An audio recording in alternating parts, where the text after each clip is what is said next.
viewers, and today a special day coming to you live, and a subject that is so important, especially on this special day for our women on the 8th of March.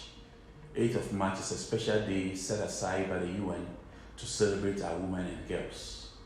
My name is Dr. Koma Steve Jehuapia. I'm the Medical Director for Rabito Clinic. I used to be the Country Director for IPAS Way to Reproductive Health. So today we are going to talk about a very important subject on reproductive health. And as one may ask, what is reproductive health? Reproductive health is simply a state of complete physical, mental, and social well-being, and not merely the absence of diseases or infirmity in all matters relating to reproductive system and its functions and processes. Reproductive health implies that people are able to have a satisfying and safe sex life, that they have the capability to reproduce and the freedom to decide if, when, and how often to do so.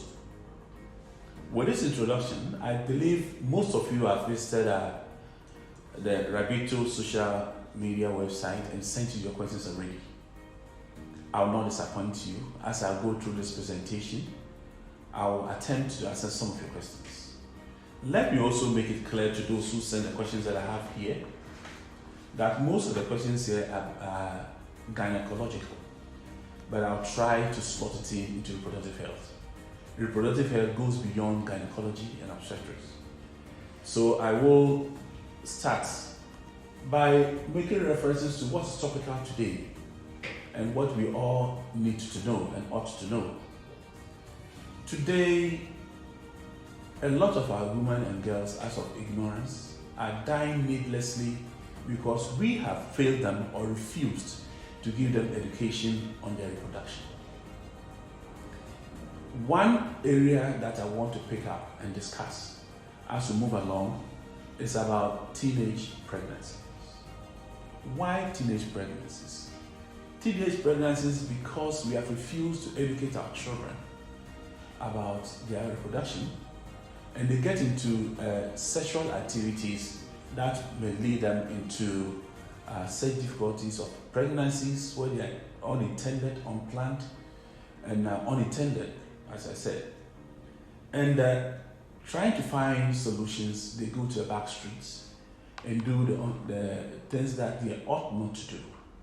And some of them end up losing their lives.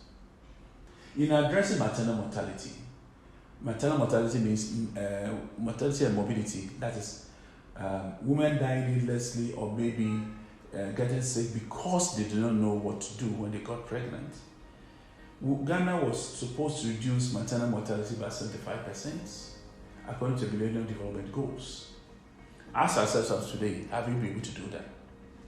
A research previously done in Kolebu Teaching Hospital and the Konfo-Anokye Teaching Hospital told us that deaths of women attributable to unsafe abortion was between 22 and 33%. All deaths of women. So it means that if you have 100 women dying, about 30% would have died due to unsafe abortion. We want to continue with that. I know abortion is a taboo in Ghana or stigmatized because we have not apprised ourselves with the real definition of what that means. Ghana changed its abortion law in 1985 when gynecologists from the Kolebu Teaching Hospital rushed to the then head of state and told him about the women who are dying needlessly because they didn't have safe place to procure abortion. And they were dying because of the lack of knowledge. The head of state then mandated the legal brains, the legal luminaries, to have a real look about the abortion law that Ghana inherited from the colonial masters. So in 1985, the law was changed. The law now allows a woman, especially if the woman has become pregnant as a result of rape, incest, a woman who was mentally challenged, or whose pregnancy affected her mental faculties and she couldn't function. you could easily go to a health facility and seek services from a service provider. I encountered a lady who was 27 years old and was already a grandmother. She became a mother at 13 and her daughter became a mother at 14. All because we don't have knowledge of how to protect themselves. So what I'm going to talk to you about today also stems from the fact that what can we do to prevent pregnancies if you are not ready and your pregnancy is, or if you engage in sexual activity that could lead to pregnancies. This young lady of 27, a grandmother, somebody really told me that on record you have a 24-year-old grandmother. Can you just imagine? She's even lucky she was able to carry the pregnancy to term and have children. There's a case in one of the towns in the central region where girls go and test for fertility. When you've had their menarche just means that the first menses. And in 2 years' time, they didn't get pregnant. They will go and test for fertility with older men, and when they got pregnant, they will go to the back streets and try to terminate it. They collect susu and keep the susu for those who have reached that stage for them to go and terminate it illegally. Oftentimes, because it's not the health facility, this pregnancy ended up with difficulties for such girls. During those days of our mothers, we heard that menarche was around 18 years, 17 years, and 18 years. So after that, 2 years after that, or within 2 years, they were given up for marriage. So people have carried on this culture. This time, the first menses start sometime 9 years, 10, 11. So when they've had their menses and they have not gotten pregnant, society frowns on them. They tease them that they are infertile. It's because of that they go in and attempt to get pregnant to make sure that they are also fertile. And after that, if they cannot carry the pregnancy, they go to a back street and procure this. That's the main reason why we need to have age-appropriate sex education in schools. And it was introduced in schools. Of course, Ghanaians didn't like name comprehensive. I believe it's in their social studies or something like that, where women and girls, where girls are taught about their own bodies to be able to resist the temptation. We like it or not, your hormones are bubbling and sex might happen if you are not careful, if you are not properly educated. And if it happens at the time that you can get pregnant, yes, you become pregnant, what do you do with the pregnancy? So the education is important. Educating in schools and people out of schools is quite important. And these days that we have all sorts of ceremonies that promotes promiscuity, which ought not to be, but promotes that. Like just ended Valentine's Day, for instance. We have skewed it from day of chocolate or chocolate day or cocoa day or whatever they call it, to where people now engage in sexual activities. And in doing such sexual activities, let's ask ourselves, do you, listening to me right now, always use condoms? Do you use protective ease? Apart from getting sexually transmitted infection, you might also end up being pregnant. What will you do with a pregnancy? This is just a small intro into the topic of today. And as I go through, I'll attempt to read your questions that you've posed here. Some are really very interesting, and I'll go through them one by one so that I can address those who are into our social media of Rabito Clinic you're able to answer some of the other questions. I'm going through them. You have about 12 questions in front of me, but I want to continue this discussion with you as we go through the questions one by one, and also see how I can address some of them. I believe others listening to me have varied questions that we want to ask. I'm happy some of the questions are coming from boys and men. Somebody has asked about the penis shrinking. What can I do if my penis, the penis shrunk? What should they do? And the simple answer to you, my brother or my son listening to me, is that when you put on weight excessively and you're uncontrolled, sometimes that part of your body, your penis might shrink. That does not mean you have any difficulty or infirmity. So you try as much as possible to continue your physical activities. Your food that you take late in the evening should be measured, so that you do not put on weight excessively, especially with me, with my big tummy. You try to reduce it a little bit and your penis might remain the same. The size of the penis does not matter. What matters is that this is the erection that you need to be able to satisfy yourself and your woman. That is what is important. Somebody also asked the question, what determines the fetus of the gender of a fetus? I like the word fetus, not child, because what is in the womb is a fetus. It is genetically programmed, and sometimes it's hereditary. If I knew how to determine the sex of the fetus, I would have had also girls. I have 4 boys. It means that it's genetically programmed, and that God wanted you to have boys or girls, or boys and girls, or boys only and girls only. So nothing much. It depends on how you are programmed. If we're doing other education for another program, I would have said it depends on the chromosomes that the man has and the chromosomes that the woman has.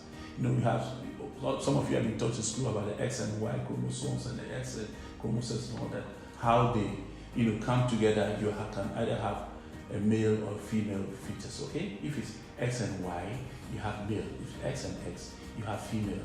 That is not for today's education. Somebody has also asked about are problems with reproductive health hereditary? Not really. There are some that might be passed on from generation to generation, yes, but most of them are not. Some of them are caused by us. If you are poorly educated, you use the wrong medications, and you do what you ought not to do, you might have some reproductive health problems. As I said, if you are going in, let me tell you something that will frighten you a little bit. There's something we call the chocobone. Those of you in Accra, you know where Choco is located. Some people call it South Manprobi Estate. When a woman is pregnant and she needs stimulation, or a girl is pregnant and needs stimulation, they mix concoctions, insert it to the woman, and when you bleed, sometimes it includes ground bottles.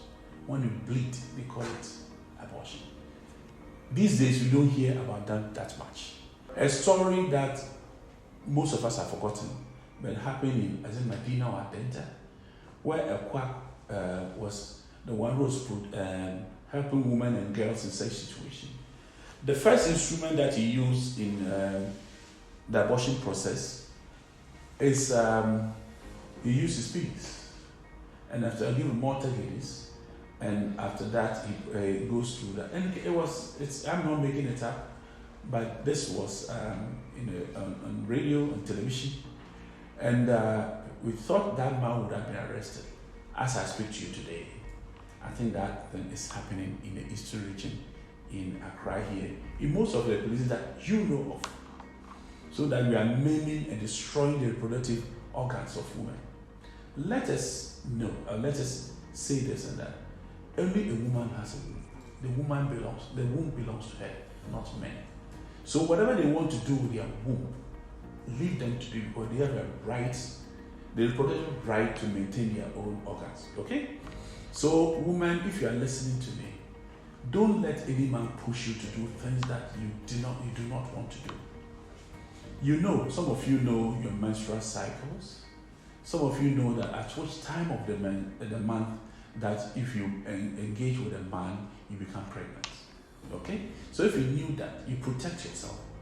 And also, an ideal situation is that if you are not ready, of course, sex is nice. Yes, all the romantic movies that you guys watch or listen to, they are very nice. That does not mean that you should lead yourself with such difficulties where it will affect your reproduction later in life.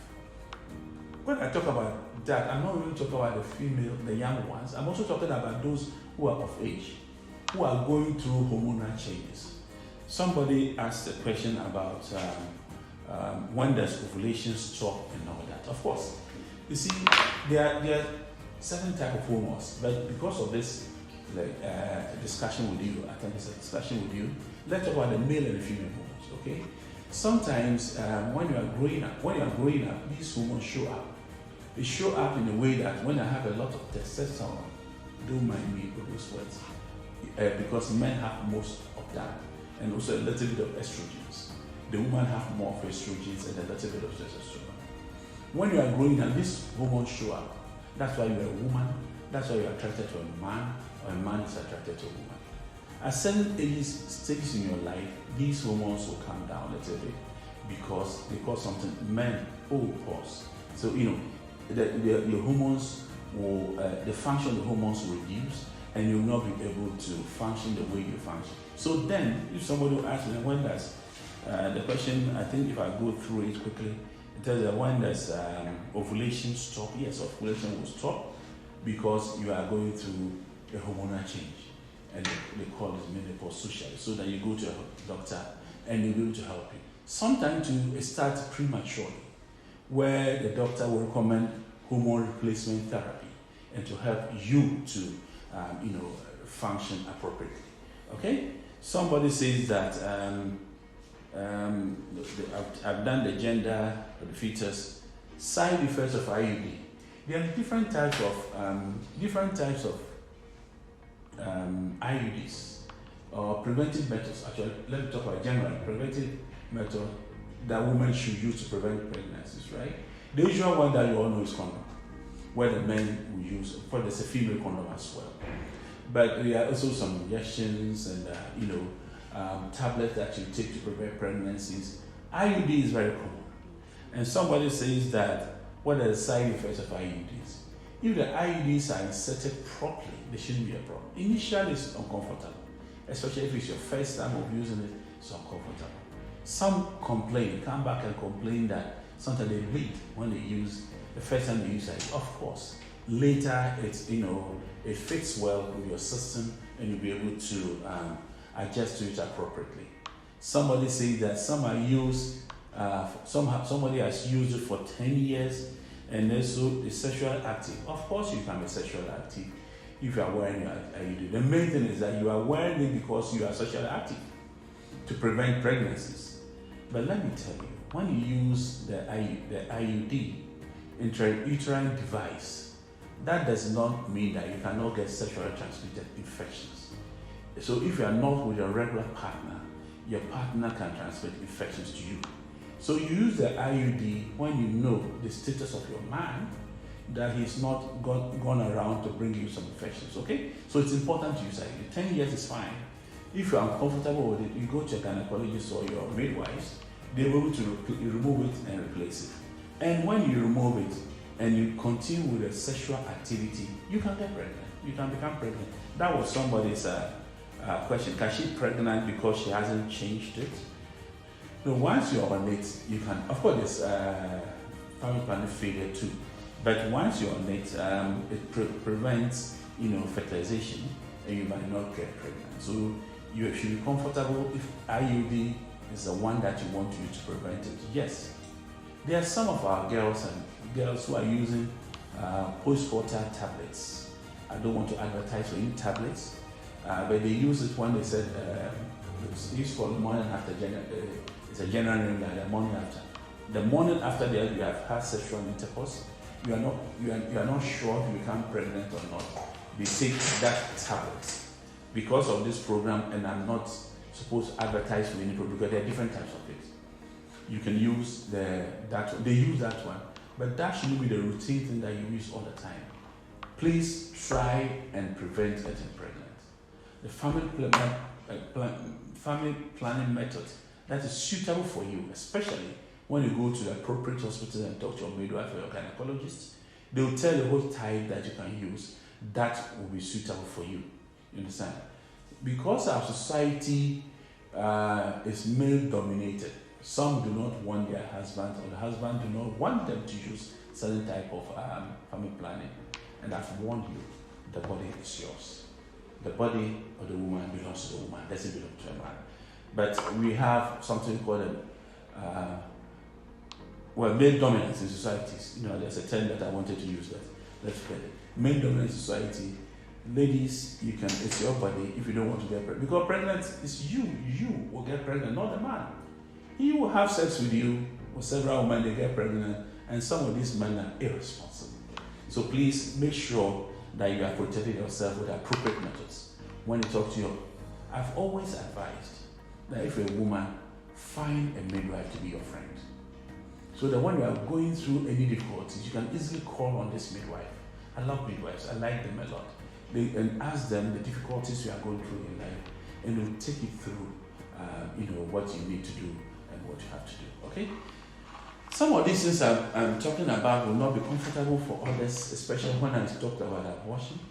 It is not a religious topic. It's a public health topic. Sometimes I say you use public health solutions for public health problems. You don't use religion.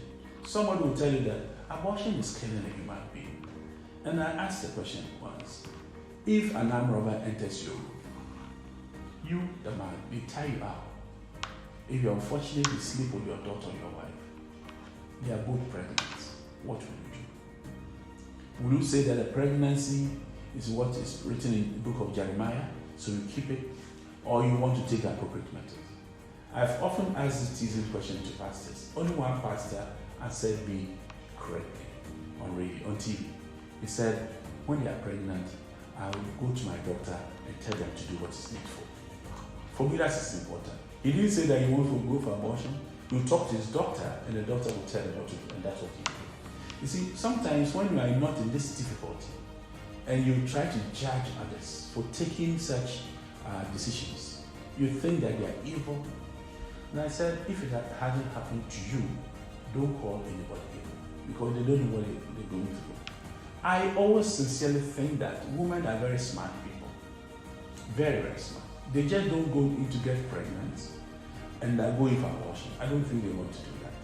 They go in for abortion because something is pushing them to take away the fetus they are carrying. Okay?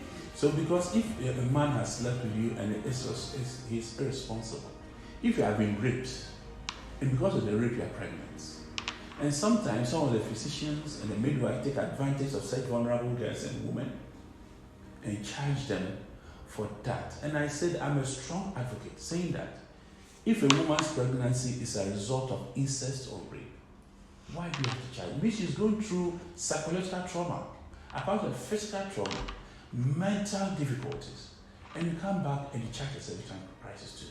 Please, after this one, let's rethink, especially the service providers. So that woman is going through such difficulty. Sometimes they say they take to the court to prove that it is actually rape or incest. Before the court goes through the process of proving, the girl would have delivered. Because of a delay in her system, would have delivered.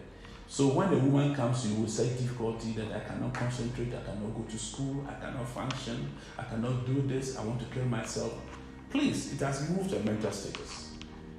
My colleague medical professionals, at that stage, don't use your religion. Use your what you have been taught to do to save women and save their life. It's so important.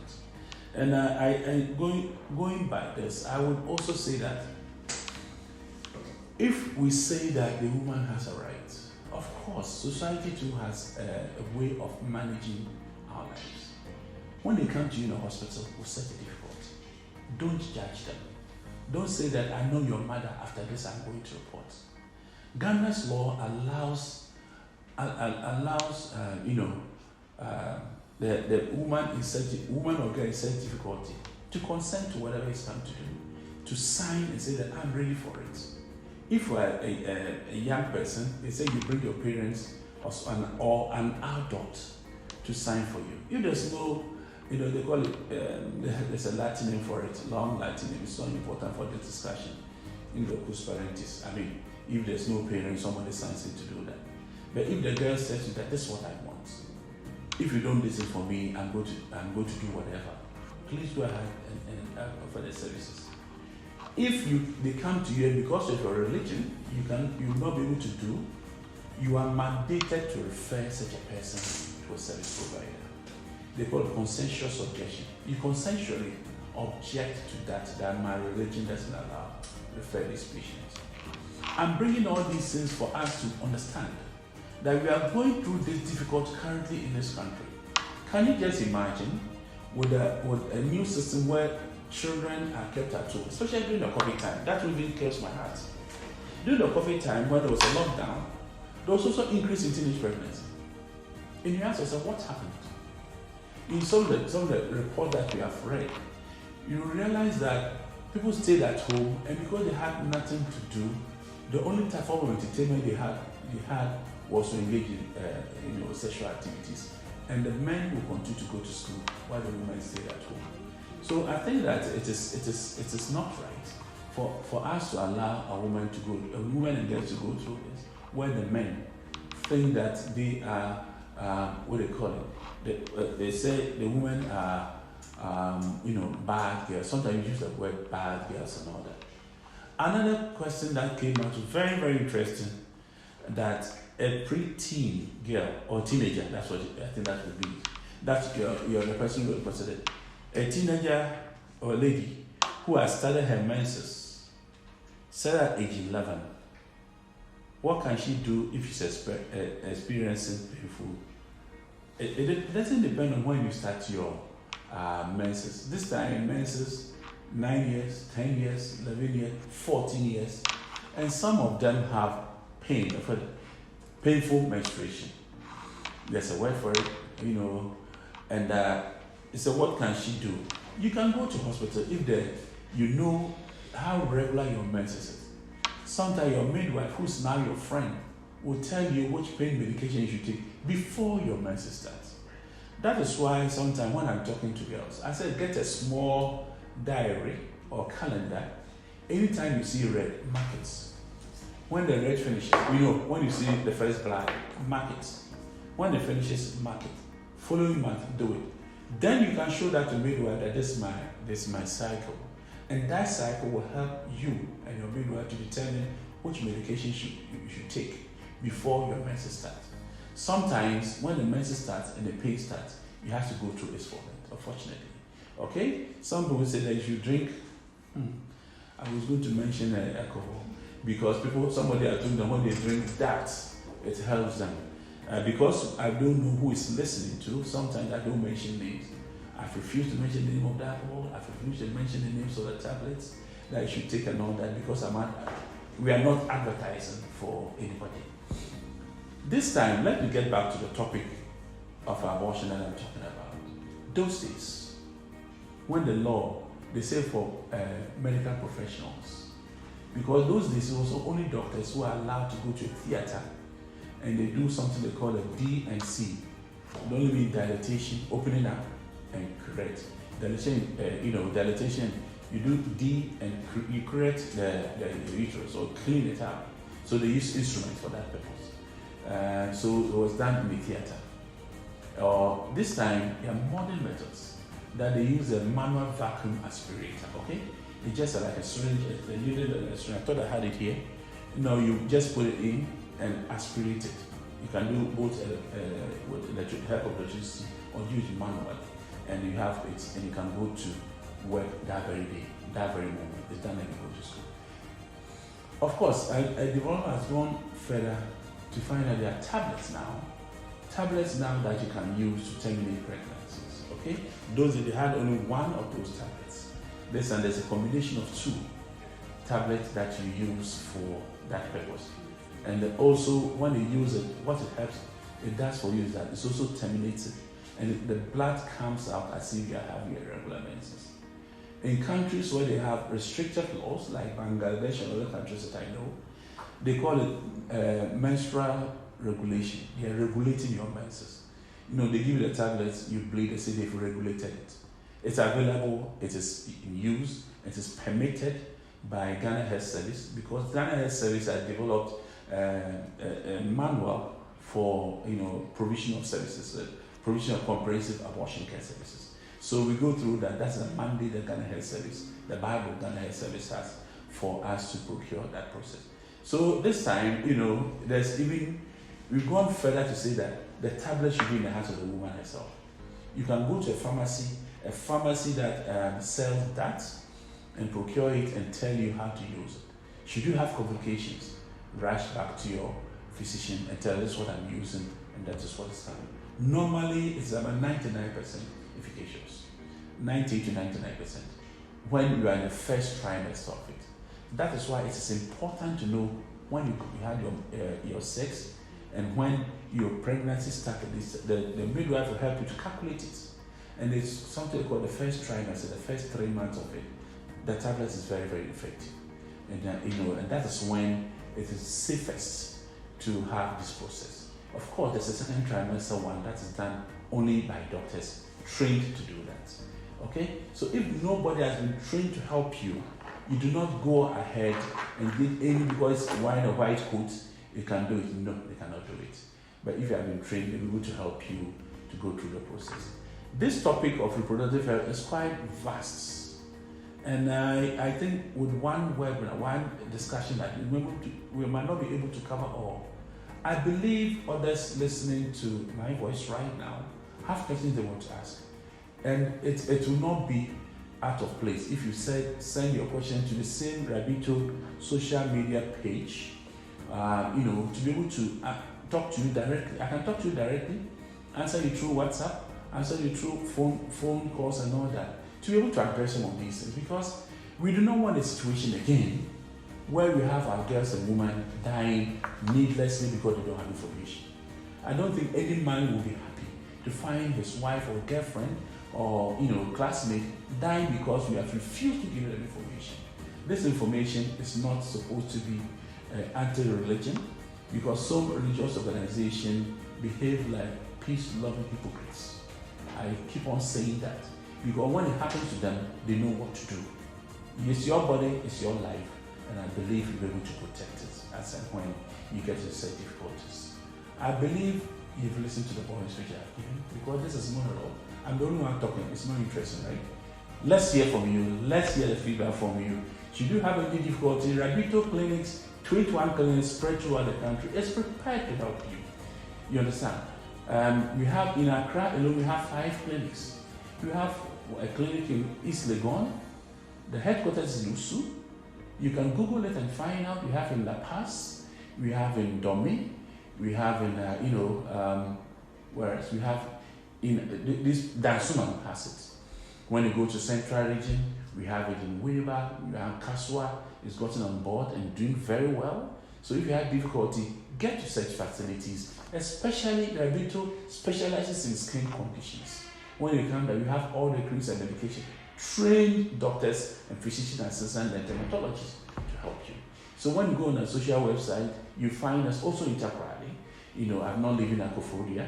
I'm not living at 2 places in Kumasi, Bantama, and another place in Kumasi. I'm not living at Tema. Tema we have in Community 11, and we also have Community 25. When you go to the middle part, we have it in Techima, which is coming out very, very fast. Tamale is prepared to host you. Wa, Bokatanga. You see, we have Rabito clinics throughout. And we have beautiful products, as you can see, as I'm displayed behind me and around me. Rabito's own products. Something that have been researched into effectively to take care of your skin conditions. And we have beautifully done Rabito lotions. We have other creams, of course, naturally, that you also have in other pharmacies. But this is for 47 or 48 years of work in dermatology. Rabito has carefully developed products that will help to give you a beautiful skin. I'm not talking about bleaching, I'm talking about treating your skin conditions. Somebody will ask, if you are doing skin conditions, why are you talking reproductive health? I'm talking reproductive health today because it is your woman, it's your day today, March 8th, International Women's Day. And I salute you and we love you. Thank you very much and God bless you.